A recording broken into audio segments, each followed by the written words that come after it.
Hello, hunters! Just Sheep Killer here, and welcome back to Pokemon Leaf Green! And no, I'm not on vacation. Last time, we went through Sea Foam Islands and caught the legendary Pokemon Articuno. And this time, we're exploring the rest of Route 20. And we have a lot of trainer battles ahead of us. As you might have guessed, we're in yet another water route. And this is going to be basically another episode 24, where I'm just going to leave this episode mostly unedited and just talk over all the trainer battles the whole time. And I actually wrote down the things I want to talk about this time, so I don't have to come up with something halfway through. So the first thing I want to talk about was just how I've added things to my YouTube channel over the years. Like, if you remember, my first video was the beginning of my Pokemon Leaf Green series. Hello, Seal. And yeah. And for a while after that, and quite a long time actually, I was only doing Pokemon videos. Let's Plays for the most part, and a few random or joke videos here and there, but mostly just Let's Play videos of Pokemon. That was it. But then over time I decided that I needed to add more to my channel, and I think it was in 2016, late 2016 I believe it was, where I added Minecraft videos into the mix, and I wasn't uploading them that often when I first added them, but over time they became more common.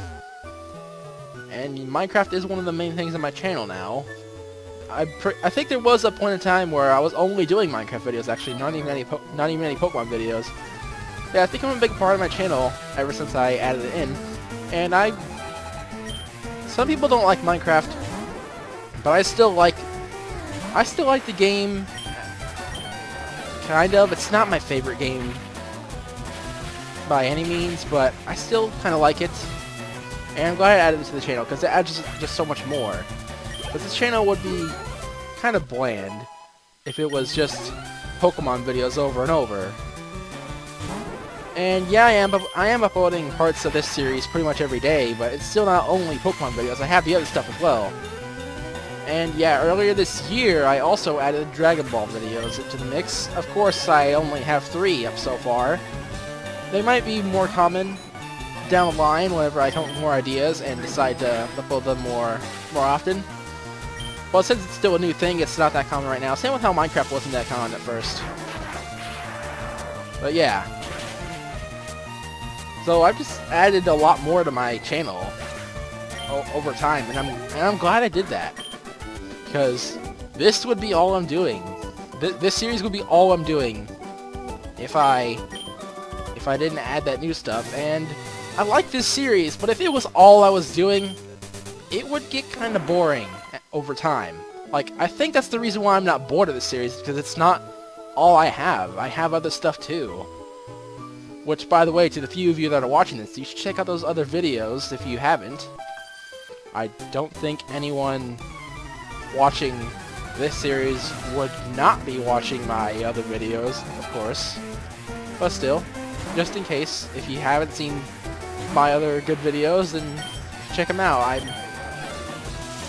The ones I'm particularly proud of are the ones I add my Best of Sheep Killer playlist, which is on my homepage.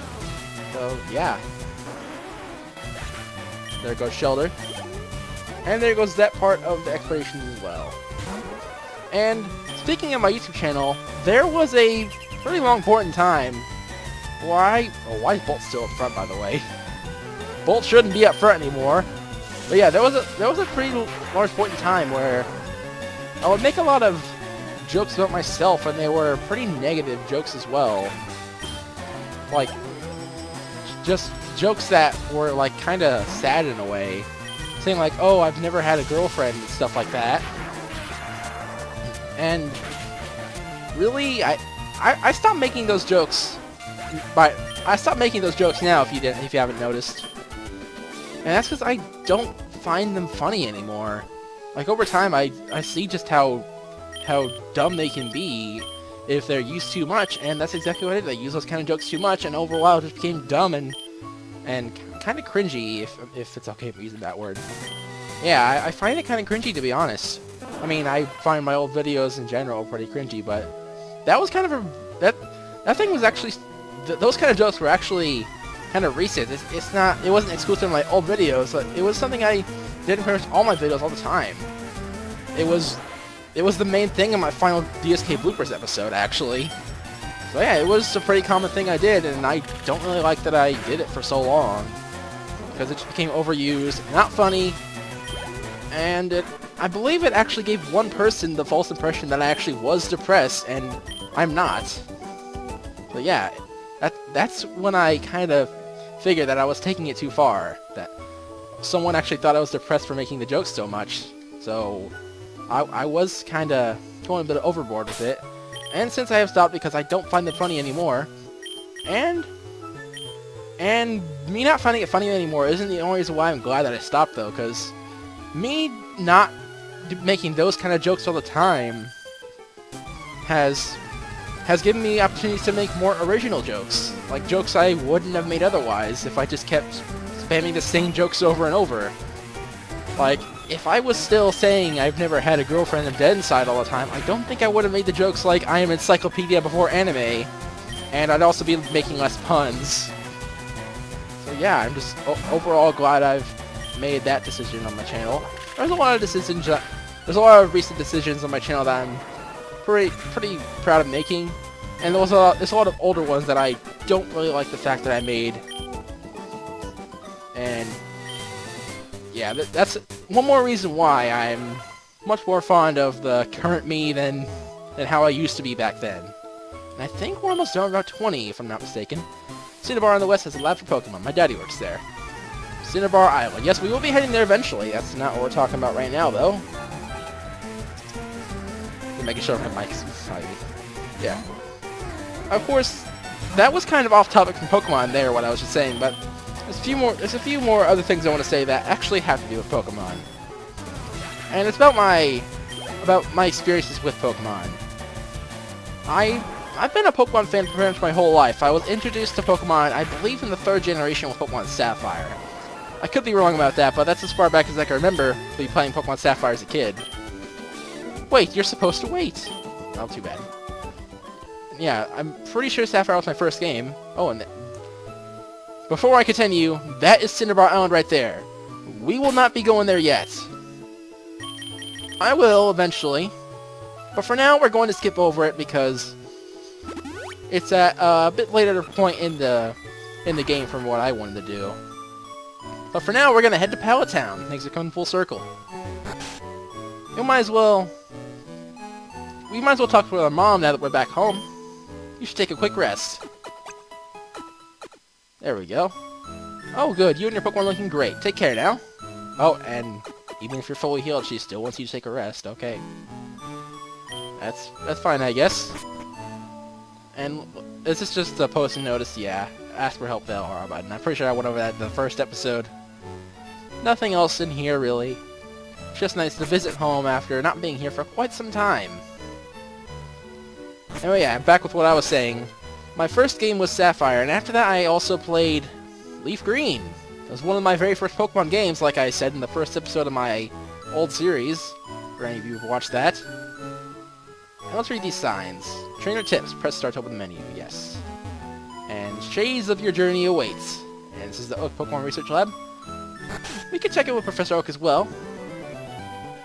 See if they have anything to say. Good to see you. How's your Pokedex coming along? Here, let me take a look.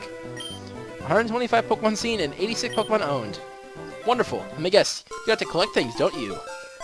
That's right. I'm catching every Pokemon possible. And speaking of which, I finally caught that 4% Kingler off screen.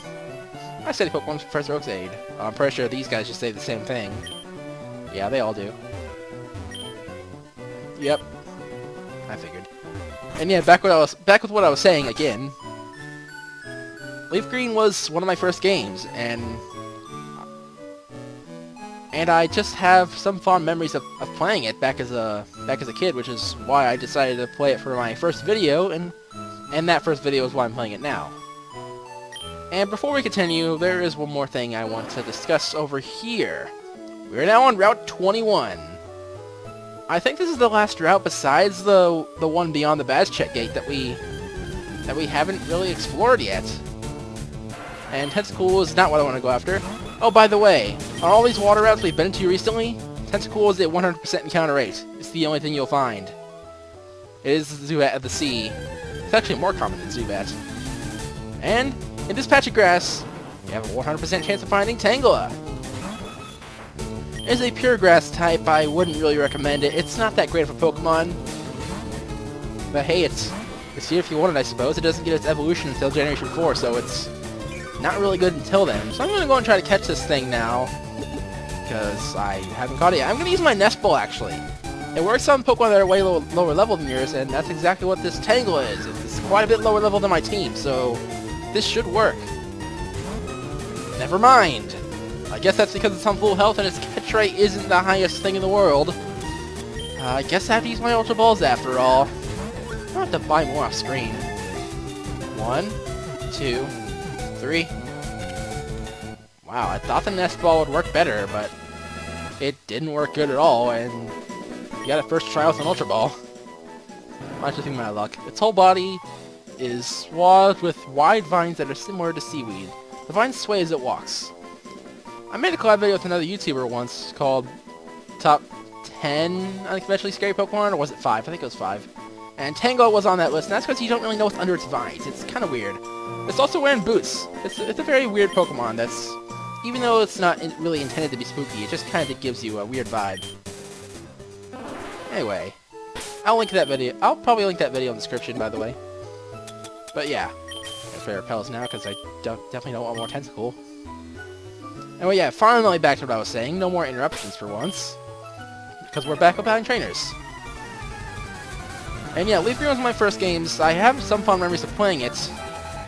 And really, the older Pokemon games were some of my favorites out of any of them ever. Not just because of not really because of nostalgia. I look back at them as great games. Generations 3, 4, and 5, I believe, it's like the pinnacle of Pokemon as a whole. Earlier and later games are pretty decent in their own rights, but I think these 3 generations are by far the best, and Heart Gold, Soul Silver, and Black White 2 in particular, I don't think they can be topped, personally. I don't think they ever will. If they do, that'll be awesome, but I don't think they will. Yeah, all those older Pokemon games, I have really fond memories of playing them, and they're just great games looking back at them.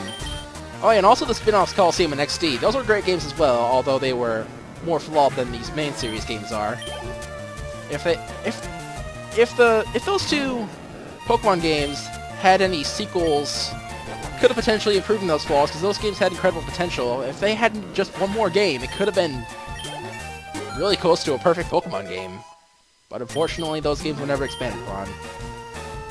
And speaking of disappointments like that, the newer games, although like I said earlier, they are good in their own right, they just seem disappointing in some areas. Like Generation 6 was far too easy, and Generation 7 just kind of held your hand too much in a way. Like you were never off on your own for long periods of time. Like we've been off on our own in this game for several episodes now. It's crazy. We've been on our own for a long time. You would never come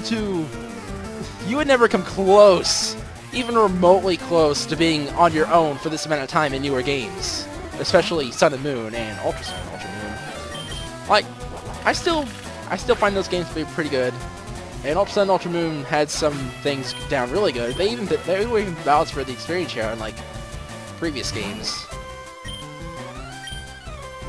But yeah, just in some elements they're kind of disappointing and seem to be geared too much towards casual fans throughout the main story and geared too much towards competitive fans in the post game.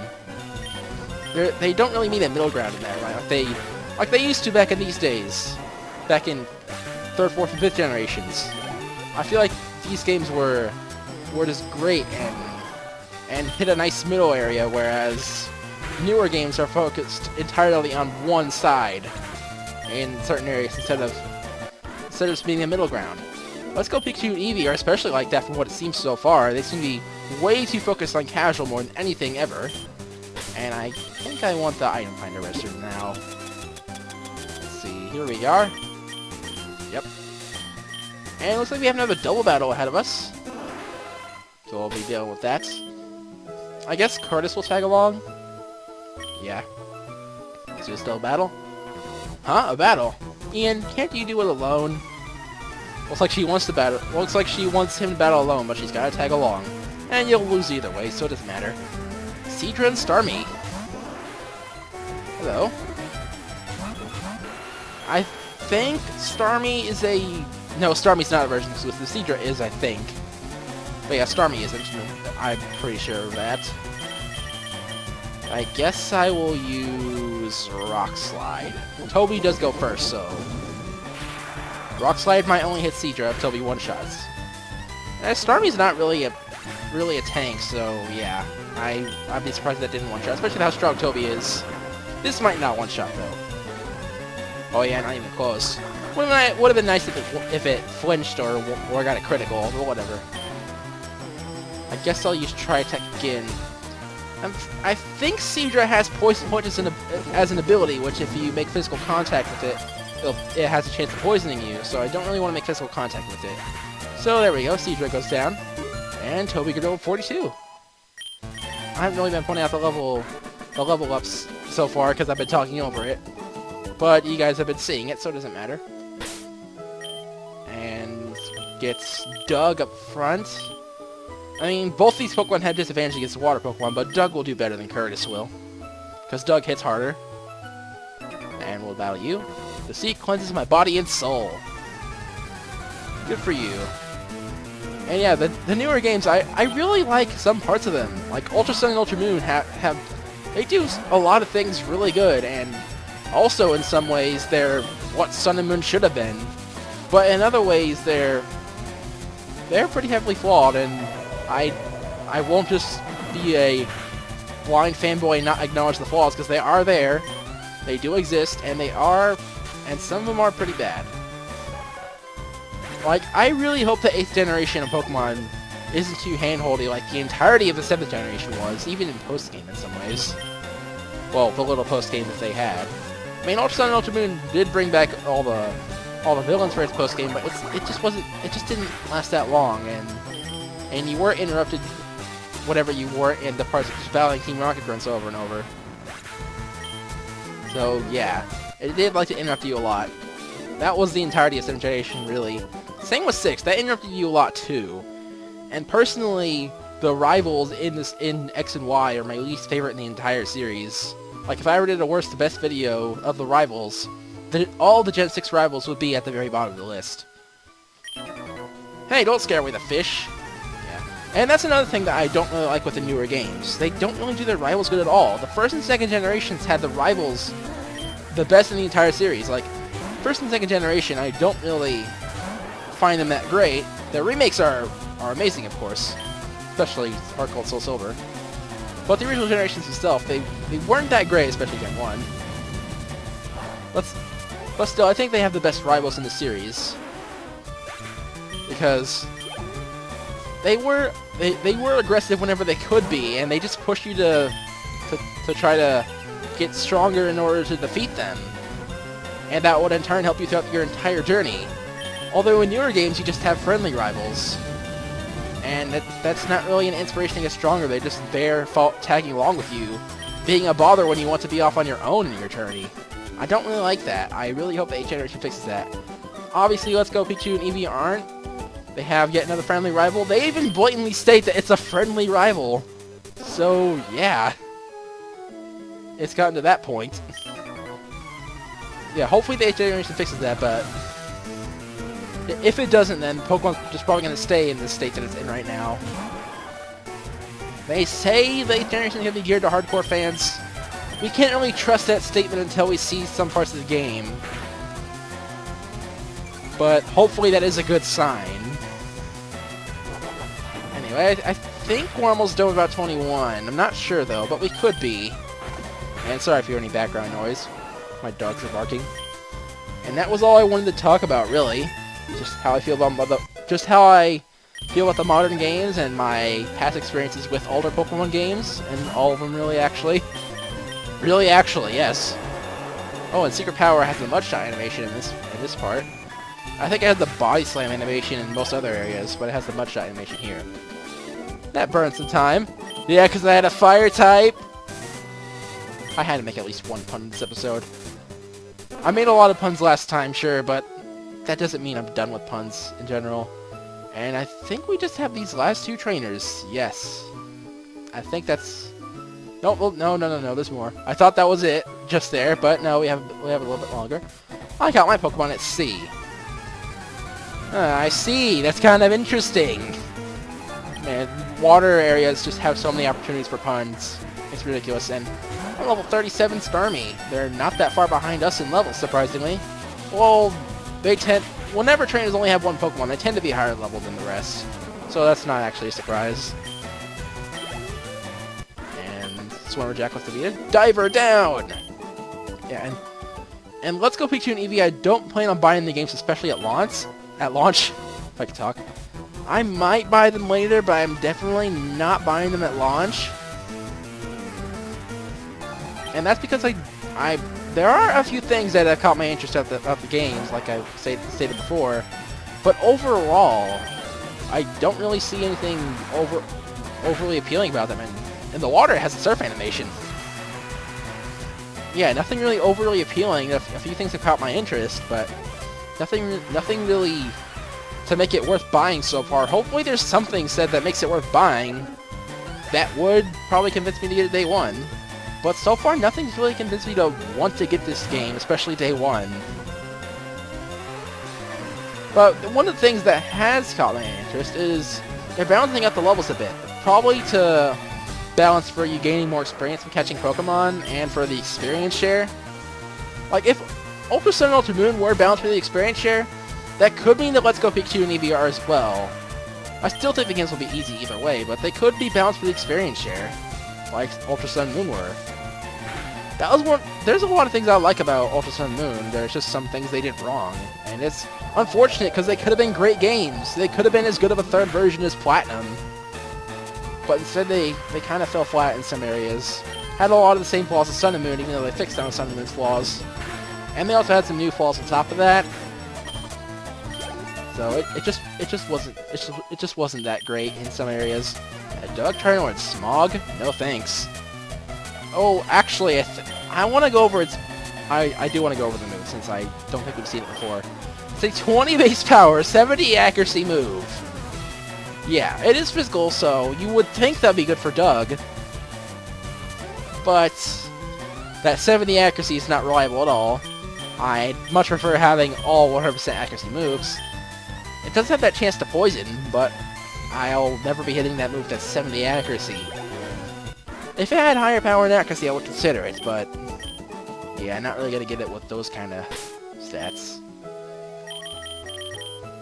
So yeah, I don't hate any Pokemon game, not even Let's Go Pikachu and Eevee, and they're by far the most disappointing I've seen in the series. But still. And yes, I do think they're the most disappointing, because they're the only ones that I am making a decision to not buy, like to completely skip, unless I see them after they're out and they seem interesting enough to buy.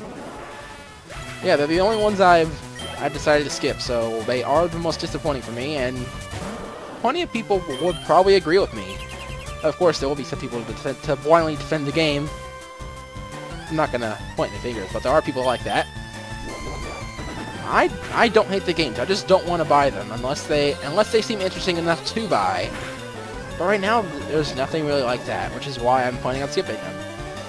And also why they seem to be the most disappointing to me so far. But even then, I don't hate them. I don't hate Pokemon games. It is one of my favorite franchises, and that's why I really want it to improve, so it can continue to be one of my favorites. I don't want it just to be in a constant state of super casual main game and then entirely competitive post game with only facilities like the battle tree and stuff to serve as post game. Yeah, I don't really want that for Pokemon. I want it to stay good, which is why me and other people criticize the games, because we don't want later games to be that way. We want the Pokemon games to fix their flaws and just be even greater games. And we've reached the other entrance to Cinnabar Island right there. Yeah, that Cinnabar Island, we're not going there yet, but the two ways I've went are the two ways to get to Cinnabar Island. We will be heading there later, but for now, we will just be skipping it.